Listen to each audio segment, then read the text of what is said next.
La vraie question qu'on doit se poser, c'est est-ce que les citoyens ont une alternative aux bouchons pour réaliser leur transport dans un temps plus court et de manière plus agréable?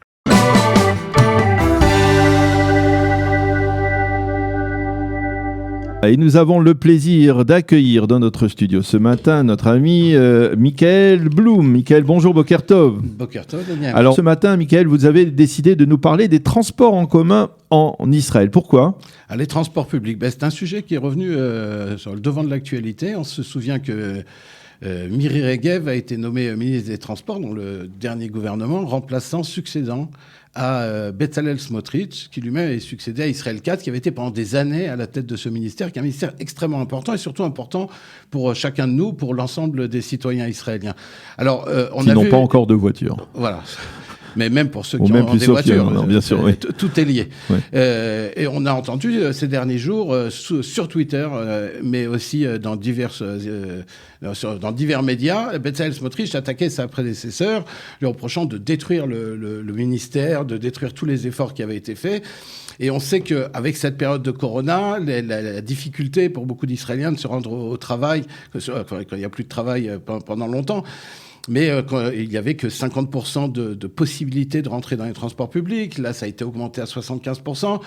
Les bouchons continuent d'exister. Et on a essayé ce matin d'en parler avec un invité, Yehuda Elbaz, qui était haut fonctionnaire au ministère des Transports. Voilà, était justement responsable des transports publics au ministère des Transports. Il est encore conseiller pour le ministère.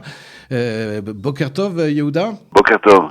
Boker Tov. Alors voilà, donc on vous a présenté. Donc en fait, ma première question sera quels sont aujourd'hui, puisque vous suivez de près ce qui se passe au niveau des transports publics, quels sont les grands projets actuels? On a parlé du métro à Tel Aviv. On a vu que Miri Regev n'était pas toujours d'accord avec les maires, avec les responsables locaux dans la région de Tel Aviv. Où on en est? Quels sont les grands projets actuels du ministère des Transports? Il y a beaucoup de projets dans le domaine des transports en commun. Le domaine des transports en commun sera dans les années qui viennent le sujet principal de l'investissement en infrastructure du pays. Nous avons un certain nombre de projets concernant les transports en commun. Je pense que le principal axe de développement va être le ferroviaire. Alors, nous avons d'abord à Jérusalem les appels d'offres qui ont été lancés pour deux nouvelles lignes de tramway, la ligne bleue et la ligne verte. Il s'agit d'un très gros investissement et je pense qu'à l'horizon 2030, il y aura déjà, nous verrons déjà un réseau de 3 lignes de transport de tramway à Jérusalem. Nous avons à Tel Aviv, bien sûr, le projet du métro qui est remis en question ces jours-ci, mais qui, de toute façon, n'est pas pour une réalisation immédiate. Il faut bien se rendre compte qu'un projet tel que celui-là est un méga projet et que la décision sera prise uniquement par le gouvernement tout entier et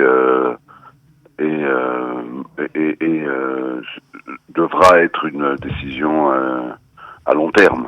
Justement, Yehuda, juste sur cette question, vous parlez des décisions gouvernementales. Quelle est la marge de manœuvre d'un ministre? Un nouveau ministre arrive reçoit le portefeuille des transports. On parle de projets à long terme. Le métro, on en parle depuis des années et des années.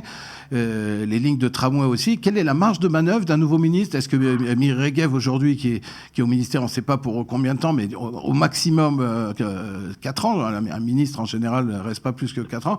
Quelle est leur marge de manœuvre? Si vous voulez, la marge de manœuvre d'un ministre des Transports est une marge de manœuvre importante, étant donné qu'il s'agit d'un très gros budget d'investissement. Le ministre a une grosse influence, à condition qu'il y reste assez longtemps pour pour réaliser ces projets. Donc, dans la pratique, ça va beaucoup dépendre de combien de temps le gouvernement va rester en place. Mais oui, le ministre a une position importante. La question est, si on prend l'exemple d'Israël Katz, qui est resté plus de 10 ans au ministère des Transports, oui, il a eu une très grosse influence. Il a réussi à mettre en place une politique de développement des transports assez importante, des transports ferroviaires. Son développement du train a été assez impressionnant. Le développement des routes et des autoroutes qu'il a créées sont plus qu'impressionnants. Donc oui, le ministre des Transports a une très grosse influence sur la vie du pays, à condition qu'il y reste assez longtemps pour réaliser ses décisions. Donc ça va beaucoup dépendre de Miri Regev. Miri Regev veut changer la politique qui a été mise en place par ses prédécesseurs. La question, est-ce que Miri Regev pourra rester assez longtemps au ministère des Transports pour réellement changer la politique? Sinon, la question devra être posée à son successeur, le cas échéant, si nous avons bien sûr des élections dans les prochains mois. Oui, bien sûr. Est-ce que Yehuda, on peut régler le principal problème des transports publics, peut-être, qui est lié au transport public, c'est-à-dire les bouchons sur les routes? On rentre à Tel Aviv ou à Jérusalem le matin, il y a les deux grandes villes d'Israël, et il y a des bouchons permanents. Alors, il y a une nouvelle ligne de train. Le train, aujourd'hui, Jérusalem-Tel Aviv, c'est 30 minutes. Et pourtant, il y a toujours des bouchons. Est-ce que les citoyens israéliens vont un jour abandonner leur véhicule et prendre les transports publics? Est-ce qu'un jour, ils seront au niveau, un meilleur... est-ce qu'ils vont offrir un meilleur service que leur propre véhicule? Bonne question. Si vous voulez, je ne pense pas que le problème principal d'Israël soit la résolution de la congestion du trafic de transport privé. Je vais vous donner un exemple, de manière simple. Nous avons à Paris, ou à Londres, ou à New York, un excellent réseau de transport en commun. Est-ce que ça a résolu le problème des bouchons? Non. Dans la pratique, il y aura toujours des bouchons. La vraie question qu'on doit se poser, c'est est-ce qu'il existe une alternative? Est-ce que les citoyens ont une alternative aux bouchons pour réaliser leur transport dans un temps plus court et de manière plus agréable? C'est la vraie question. Et c'est ce qui n'existe toujours pas en Israël. Mais qu'on a commencé à développer. Donc, la vraie question, c'est pas est-ce qu'on va résoudre le problème des bouchons, c'est est-ce qu'on va créer une alternative pour éviter les bouchons à ceux qui le décident. Et donc, cette alternative est en création. Et je pense qu'il y a énormément d'efforts qui ont été faits jusqu'ici par le ministère des Transports. Que la vraie question est une question de continuité dans la prise de décision et de réalisation des investissements. Il faut prendre en compte qu'un projet de transport, ou un projet de transport en commun en général, prend en Israël plus d'une dizaine d'années à se réaliser. Donc, si vous prenez l'exemple de la région de Tel Aviv, il y a énormément de projets. Il y a le projet du métro, bien sûr, mais le projet du métro, dans le meilleur cas, c'est une réalisation à l'horizon 2035-2040. Et s'organiser pour réaliser ce projet, c'est impliquer également le secteur privé. Parce que une telle réalisation est impossible à réaliser uniquement avec le secteur public. Donc il faut prendre en compte qu'il n'y a pas seulement le métro, il y a d'autres solutions qui sont envisagées pour améliorer les transports en commun dans la région de Tel Aviv. Il y a bien sûr la ligne rouge du tramway qui est en réalisation et qui devrait être ouverte d'ici quelques années. Je pense 2022, 2023. Nous avons aussi la ligne verte de Holon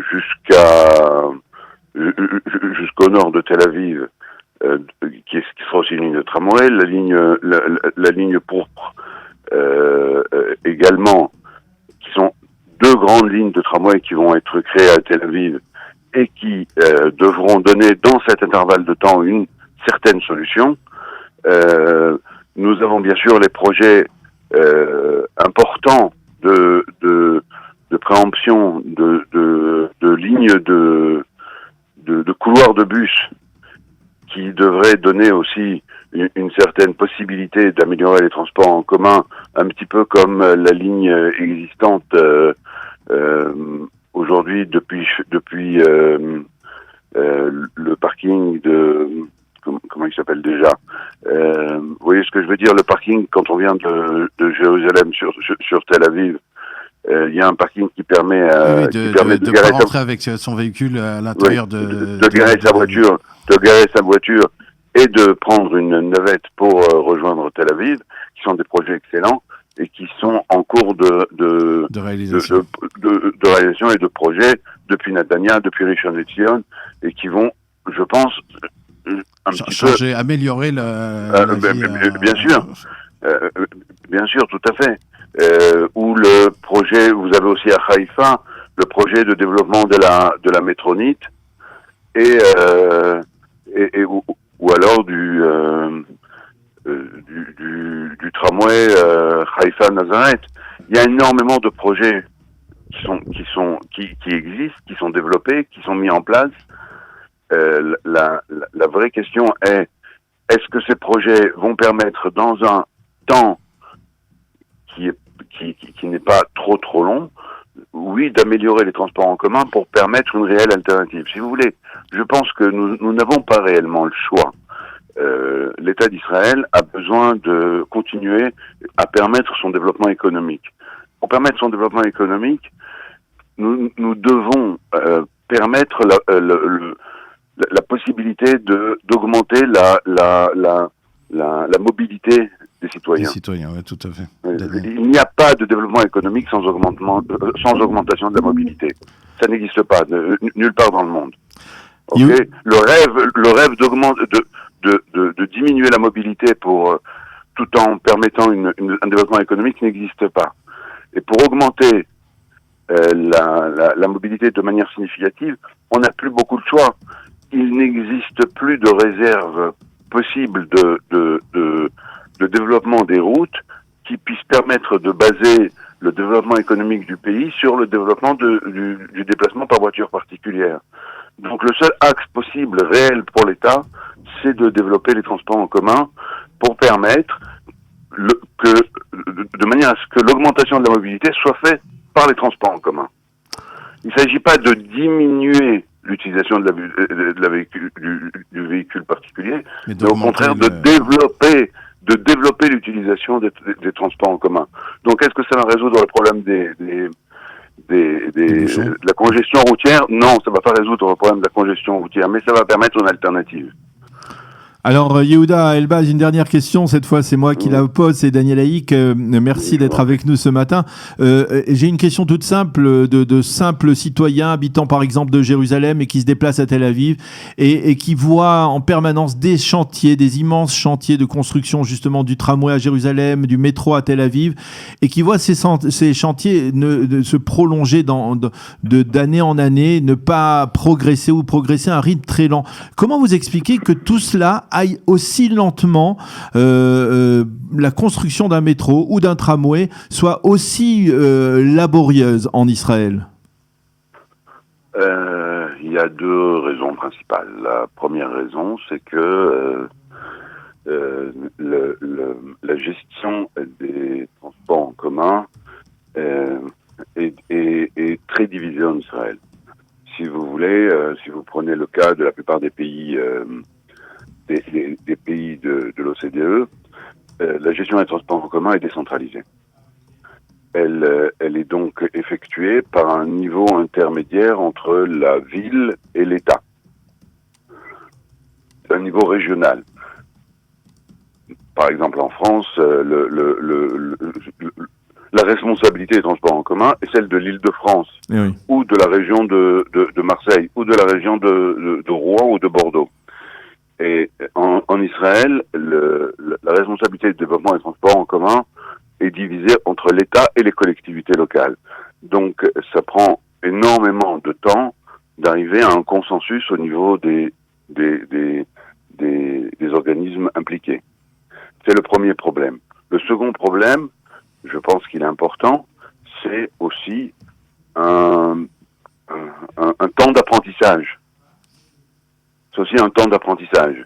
Nous avons développé énormément de projets dans lesquels, en Israël, il y avait très peu de compétences au niveau des transports ferroviaires, au niveau des tramways, au niveau des transports, de la création de souterrains de transports en commun. Il y avait très peu de compétences. Nous avons importé énormément de compétences des pays européens, et je pense qu'aujourd'hui, nous avons une meilleure connaissance et un meilleur savoir-faire. Mais ça a pris du temps. Ça a pris du temps. Et le troisième, je pense que le troisième point important, c'est le point, c'est le problème des disponibilités budgétaires pour réaliser les projets. Oui, ça c'est un sujet qui va encore occuper les nombreux gouvernements qui vont se succéder autour de la question du transport public. Tout à fait. Il s'agit de milliards. De milliards de shekels, de dizaines de milliards de shekels par année. Et il est clair que l'État d'Israël n'est pas un État très très riche à ce niveau-là, dans le sens où la partie la plus importante du budget des investissements doit être pour reporter sur les transports en commun, et dans la crise actuelle, la question se pose réellement: est-ce que l'État va pouvoir réellement détacher les sommes nécessaires à un développement rapide des projets. Merci Yehuda, et c'est une bonne journée. Merci de cet entretien très intéressant. Je vous en prie. Et merci à vous, Michael Blum, pour cette première chronique et que l'on inaugure ce matin, donc cette chronique sur la société israélienne avec un petit peu de recul par rapport à l'actualité. Merci d'avoir été avec nous, d'être venu dans notre studio ce matin. Sans transition, nous allons retrouver Eliana Gurfinkel et sa chronique Un jour notre histoire. Alors ce matin, Eliana, vous allez nous parler de censure.